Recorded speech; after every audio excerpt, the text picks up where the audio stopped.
is the number of moles of a particular, of an interested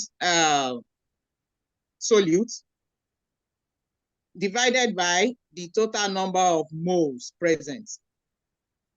While the mass percent is the mass of the solute divided by the total mass of solution multiplied by 100/1. So as we move on, we'll be illustrating with examples so that we get a clearer picture of what we are trying to explain. So sometimes in the mole fraction, we could be asked to calculate the mole fraction of the solvent and not solute. So we need to pay attention to the information or the criteria that we are looking for, or the criterion that is given to us. Next slide, please. So,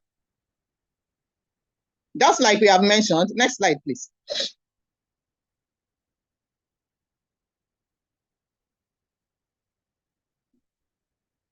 This is just trying to emphasize to us the difference between molarity and molality. As we can see, what is circled in molarity is the liter of solution. That is very, very important because that's the difference between them. If you look at under molarity, the solution is highlighted in red. Please, can you, Dr. Shoaib, can you let us see what's the next? Yeah.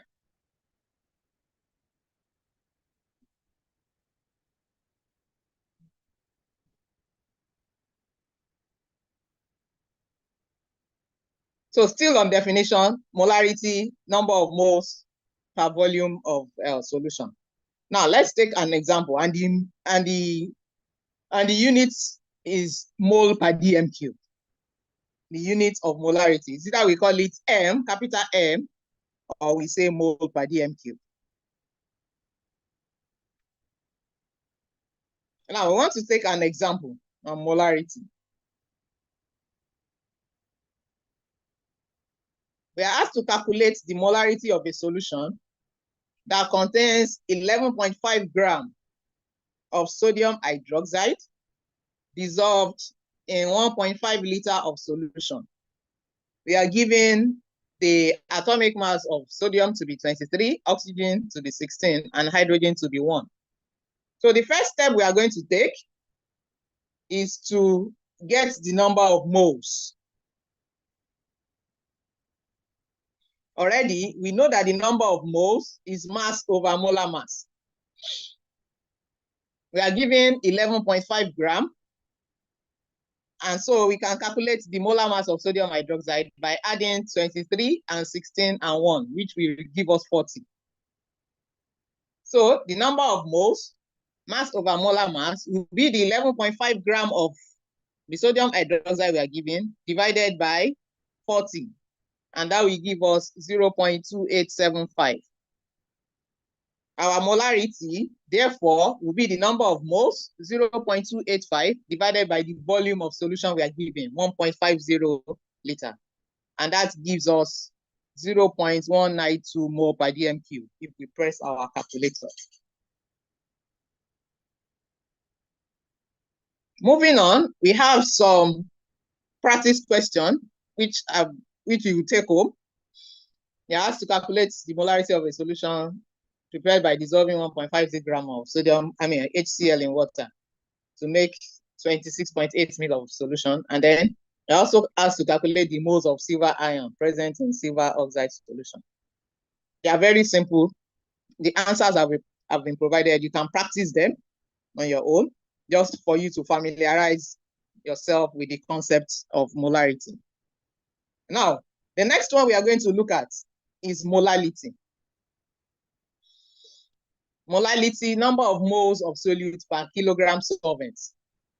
It is found that when you have very, very dilute solution, it's only when you are having concentrated solution that you have a little disparity between molality and molarity. But as the solution becomes more and more dilute, you discover that those values are almost or nearly the same. Now let's take example on how to calculate molality. Calculate the molality of a sulfuric acid solution containing 24.4 grams of sulfuric acid in 198 grams of water, given that the molar mass of sulfuric acid is 98.09 grams.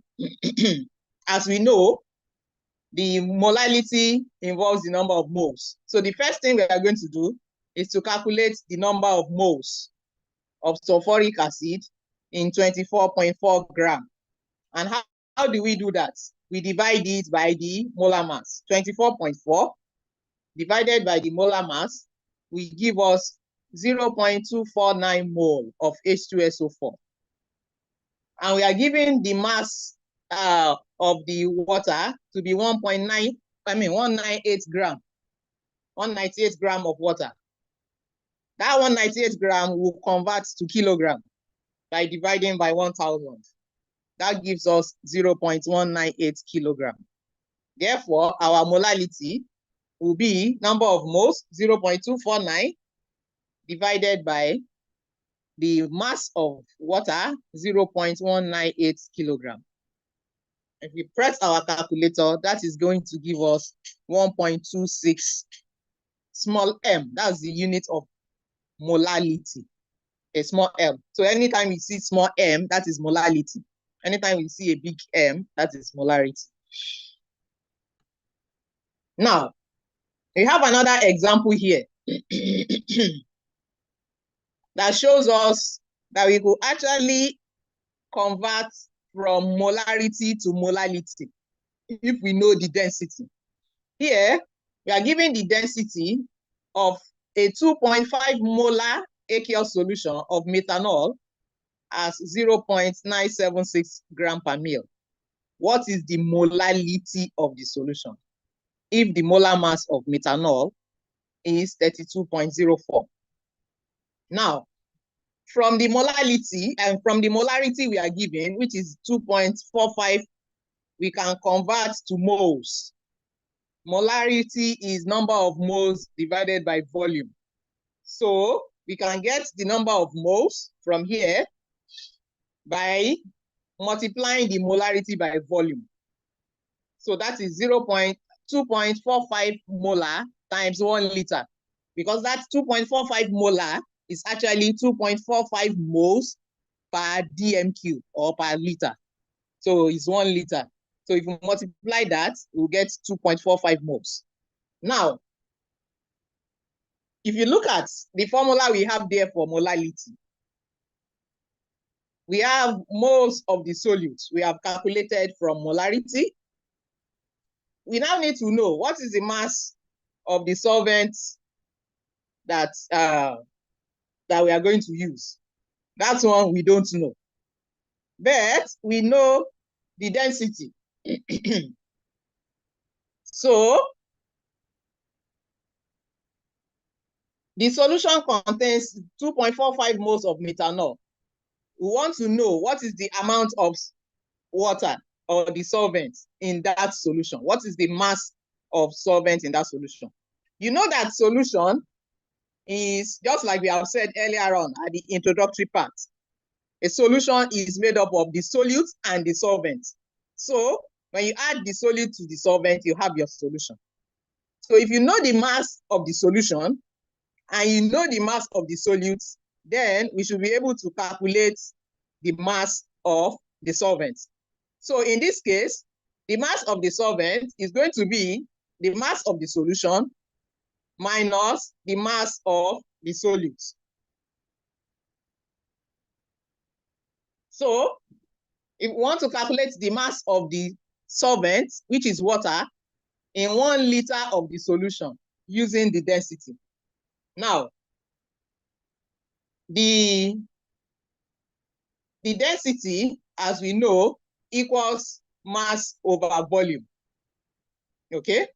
We already know density D equals M over V. So if we want to calculate M, which is the mass, it's going to be the density multiplied by the volume. So that is what we are doing here. The density 0.976 multiplied by the volume 1000. Okay. So when we calculate that, we get 976 grams of the solution. So the mass of this solvent that we are looking for will now be the mass of solution, which we calculated above from the density, 976 grams, minus the mass of the solute. If you look at the question, we are given already the mass of methanol, and we know the number of moles of methanol. So the mass of the solute will be the mole multiplied by the molar mass. Okay, so 2.45 multiplied by the molar mass, 32.04. And then whatever we have, we subtract it from the mass of the solution, 976. That gives us 898 grams. That is the mass of water.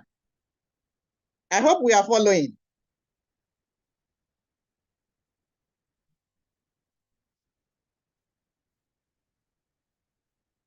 Now, we know the mass of the water. We have calculated the number of moles of the solute. The next thing is to go and input it into the formula. I'll go back a little bit to reiterate on what I have just said. We are given the mass, the molarity of methanol, 2.45, and we are given the density. So the first thing we did was to calculate the number of moles by multiplying molarity by volume. That gave us 2.45 moles. Now, from the formula of molality, mass of the solvent is missing. We already know the moles of solutes as we have calculated above. In order for us to get the mass of the solvent, we need to know the mass of the solution, subtract the mass of the solute from the mass of the solution to get the mass of the solvent. In doing that, we have the density given. That density is mass over volume. So mass will now be density multiplied by volume. That is what we did at the next stage. Okay? When we multiply the mass, the density multiplied by the volume, we get the mass of the solution, 976. Okay? So to now get the mass of water, we subtract the mass of solute from the mass of solution. How do we get the mass of solute? Number of moles equals to mass over molar mass. So mass of the solute will be the number of moles of solute multiplied by the molar mass of the solute. Already we know that the number of moles of solute is 2.45. The molar mass we are given as 32.04. So when we multiply that and we now subtract from the mass of solution, which is 976 grams, then we can get the mass of the solvent as 898 grams.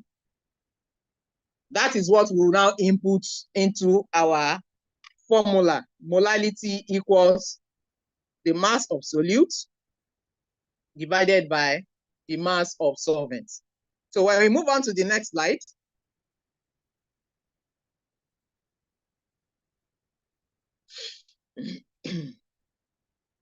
the 898 grams, we will convert it to kilogram just by dividing by 1000.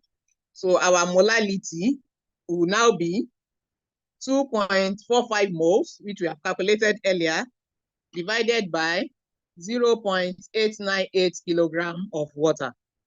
And that will give us 2.73 molar. So that is how to calculate molality from molarity. So, and it could be vice versa. It could actually be given molality as well, and then we could be asked to calculate the molarity. So either way, we'll be able to. Now, the next one we are looking at is percent by mass. Percentage by mass is given by the formula mass of solute divided by mass of solute plus solvent multiplied by 100/1. So if we have, for instance, there is an example on the next slide.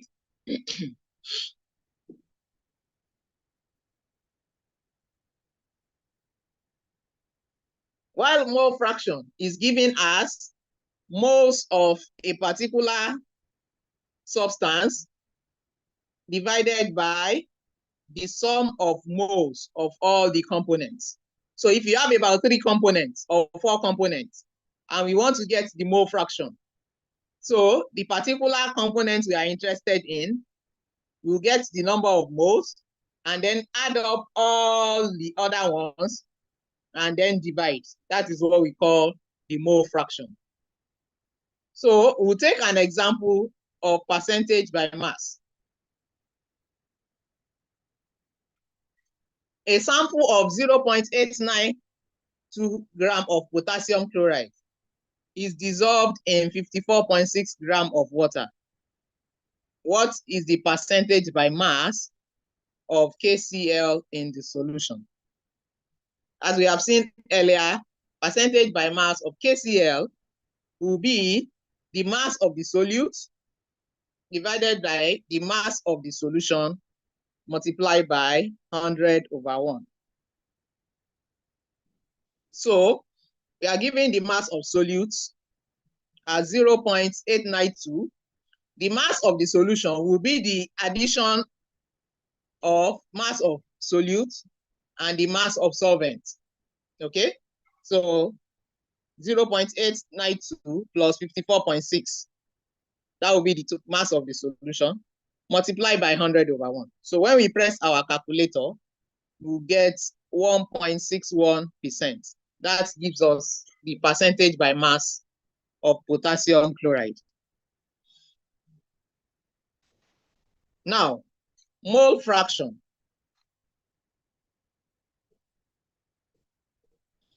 This is a component. This is a diagram showing us 2 components, A and B, in a mixture. We could calculate the component, the mole fraction of A or the mole fraction of B. If you want to calculate the mole fraction of A, it's going to be the moles of A all over the sum of all the moles, which is A plus B, because there are only 2 components present. If, for instance, we have in the component A, B, C, D, for example, it means if we want to calculate the mole fraction of A, it's going to be the mole of A divided by all the components that is present, whether they are 5 components or 6 components or 7 components. You need to add up all the moles. And then that one of interest will be the numerator, while the denominator will be the sum of all the moles that is present. And because it's a fraction, what it means is that all the components, when you add up all those mole fractions, they should be equal to 1. Okay? So the mole fraction of A, because here we have just 2 components, A and B. The mole fraction of A plus the mole fraction of B should give us 1. Please, can you, Dr. Shoaib, can you help with that so that we'll see what is being said?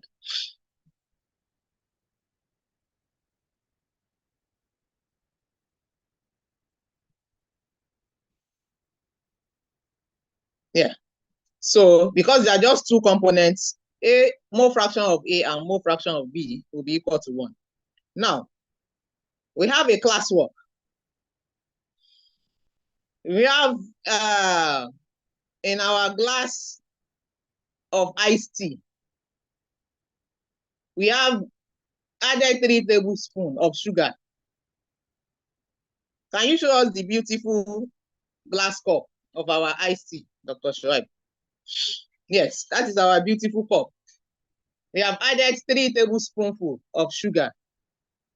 The volume of the water is 325. What is the mole fraction of the sugar in the tea solution? We are told that 1 tablespoon of sugar is approximately 25 grams. Okay? And we have added 3 tablespoonfuls. That means we love sugar a lot in this iced tea. Now, how do we solve this? What is the mole fraction of the sugar in the tea solution? So here, we have just 2 components. We have our sugar and then the tea, the addition of the sugar to the tea. Okay, so we are just having 2 components, and we need to find the moles of the solute and then the solvent. Our tea is made up of water and then the tea bag. Okay, so the solvent in this case is going to be water. So we have been given the sugar as C12H22O11. That is the formula of sugar. So the first thing is that we calculate the number of moles of sugar. We are told that we added 3 tablespoonfuls, and 1 tablespoonful is approximately 25 grams. So it means that 3 tablespoonfuls will be 75 grams. So 75 grams of the sugar is what we are converting to mole. Mole equals mass over molar mass. So that means we are going to divide 75 grams of the sugar, the mass of the sugar, divided by the molar mass of the sugar. So if we calculate the molar mass of C12H22O11, it gave us 342. So if we divide 75 by 342, we will get our 0.219 mole. That is the mole of the solute, which is the sugar. Now, the mole of the solvent, we are given 325 ml of water. So that will be, because the water, the density is 1 gram per ml. So 325 ml is equivalent to 325 grams. Okay, so if we divide that by 18 grams of water, which is the molar mass of water, we'll get 18.1 mole. Okay, 325 ml of the water is equivalent to 325 grams of water, because the density of water is 1 gram per ml. Okay, so when we divide 325 by 18, we'll get 18.1 mole.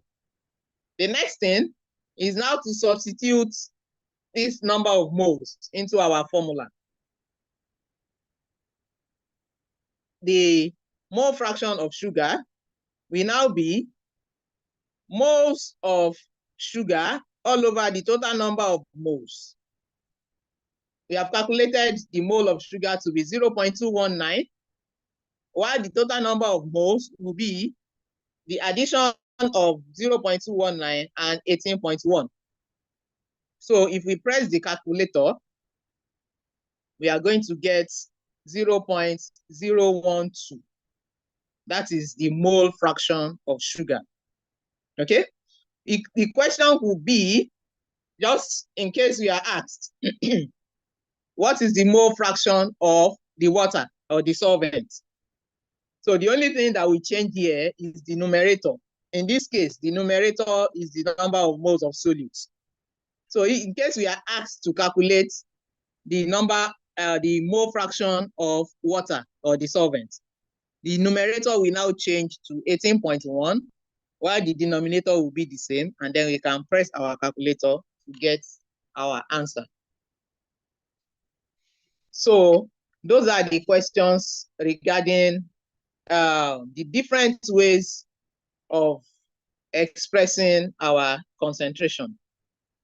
Now, the next thing we want to talk about is types of chemical reactions.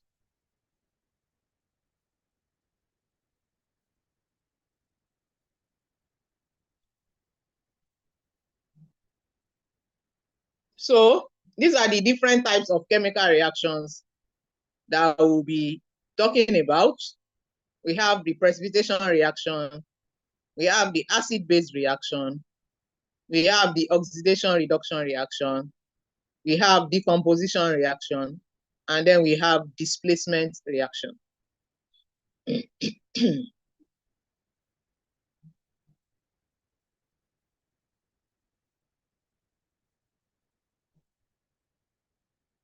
Now, what do we mean by precipitation?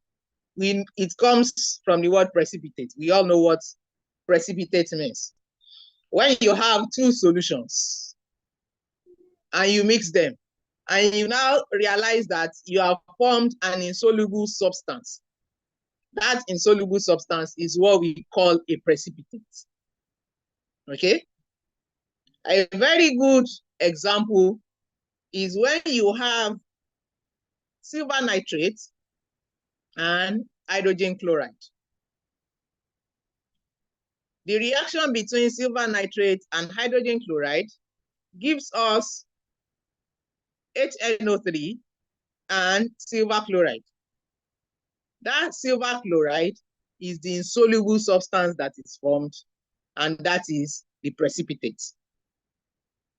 Such a reaction is called a precipitation reaction. So those two arrows indicating that the formation of a precipitate, okay?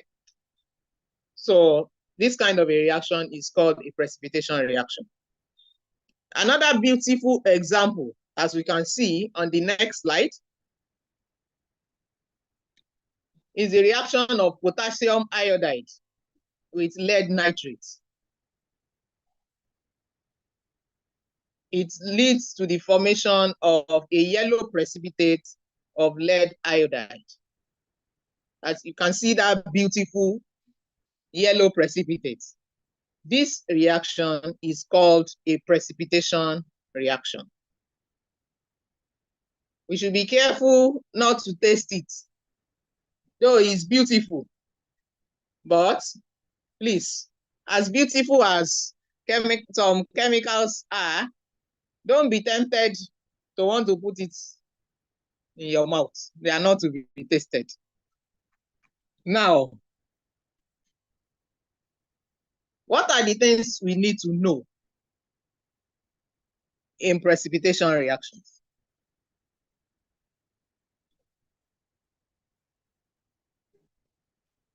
If, for instance, we have a mixture of K2CrO4 and BaNO3, for instance, if we are given these two, and we are asked to predict what is the product, one thing we need to bear in mind that the compound, the solid compound that is formed must have a zero net charge.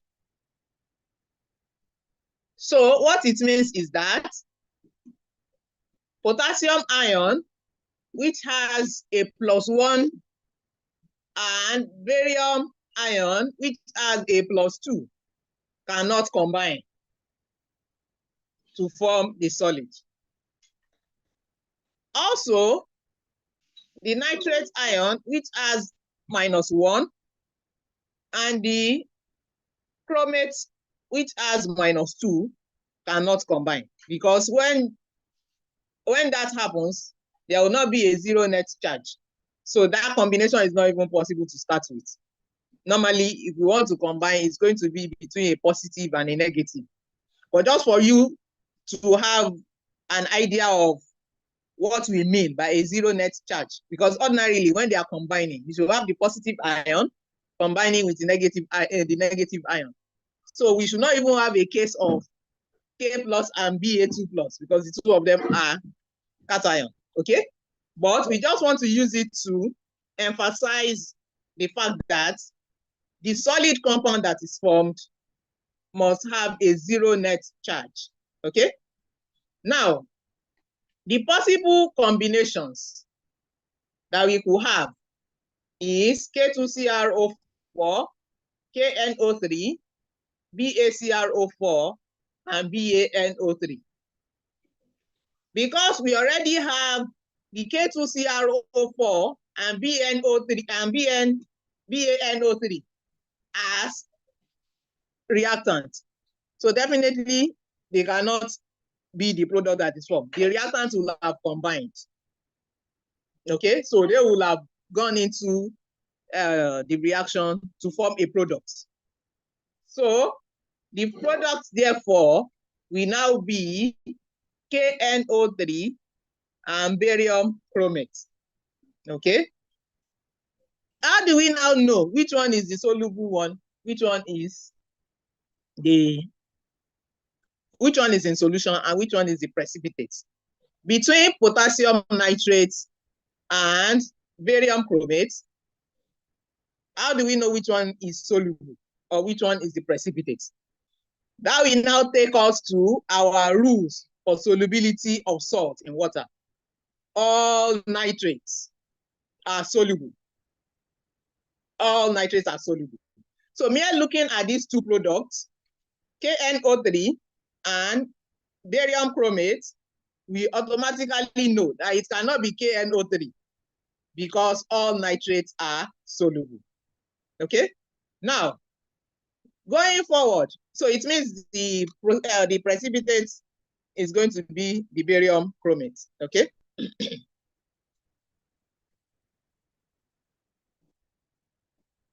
Going to the next slide. The question came up that which of these is likely to be the precipitate? We are asking, is it going to be the KNO3 or BaCrO4? Which I've already answered that because all nitrates are soluble, it cannot be KNO3. So definitely is the BaCrO4 that is the precipitate or the insoluble one. We're refreshing our memory about solubility table. It's something we must have come across in the course of our secondary school days, but we're still refreshing our memory on it because we are talking about precipitation reaction. So that when you have different reactants coming together, you should be able to predict that the product that is going to be formed, which one of them is soluble and which one of them is a precipitate. The first rule for solubility of salt in water is that all nitrate salts are soluble. Whatever the nitrate is, as far as chemistry of today is concerned, all nitrate salts are soluble. So if you want any salt, like if you have tried the chloride, you have tried the sulfate, you have tried so many anion and they are not soluble, go and try the nitrate. It must be soluble. All nitrate salts are soluble. Okay?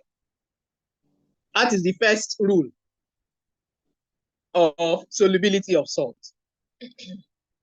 The second rule is that most salts containing the alkali metal ion and ammonium ion are soluble. The alkali metal ion are the group 1 elements, the cation of the group 1 element. Notably, lithium ion, sodium ion, potassium, cesium, and rubidium. Okay? So all of them, most salts containing these ions are soluble in water.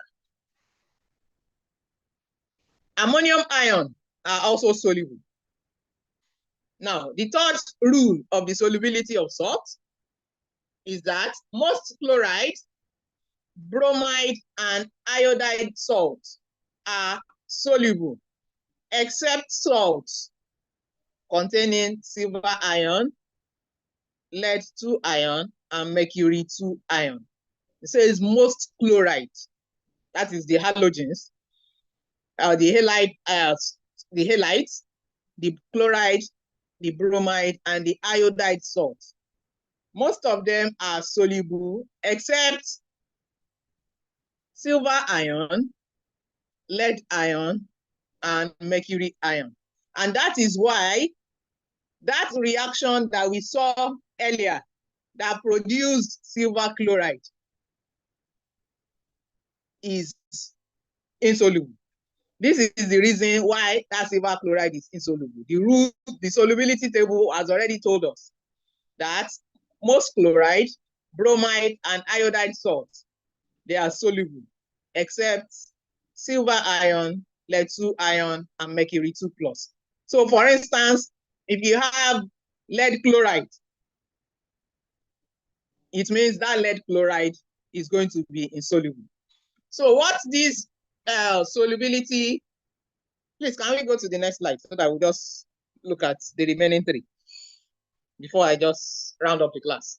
So most sulfate salts are also soluble, except barium, lead, mercury, and calcium. Calcium sulfate is sparingly soluble. Most hydroxide salts are only slightly soluble, except sodium hydroxide and potassium hydroxide.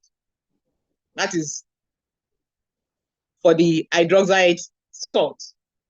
Then most sulfide, carbonate, chromate, and phosphate are only slightly soluble, except when you look at the group 1 ions, which I have already mentioned.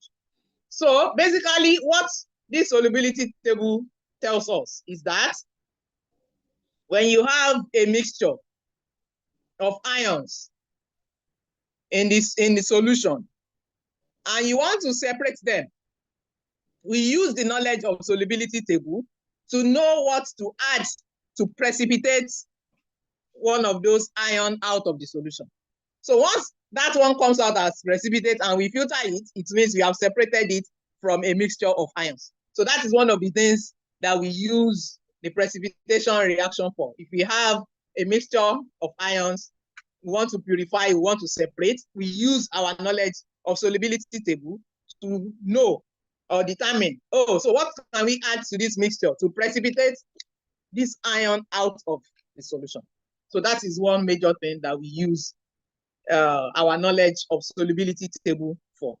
So this is where we are going to stop the class today.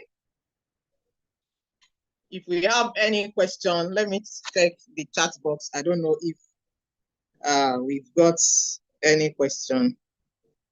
I can only see people introducing themselves in the chat box. Maybe they will have questions for you on Wednesday, 12 to 1 in the class again. Okay. Please, when is the text? What topic are we treating today? We are treating solutions. And then types of, we have looked at the different ways of expressing concentration, and we are now looking at types of chemical reactions.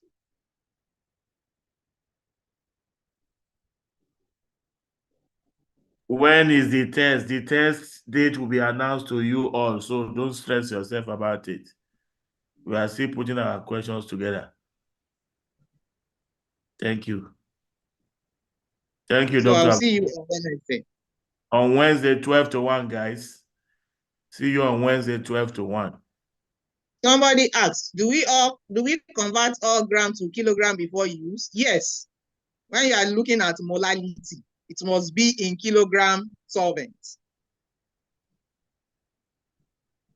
I'm just trying to look to see if there's any germane question that is.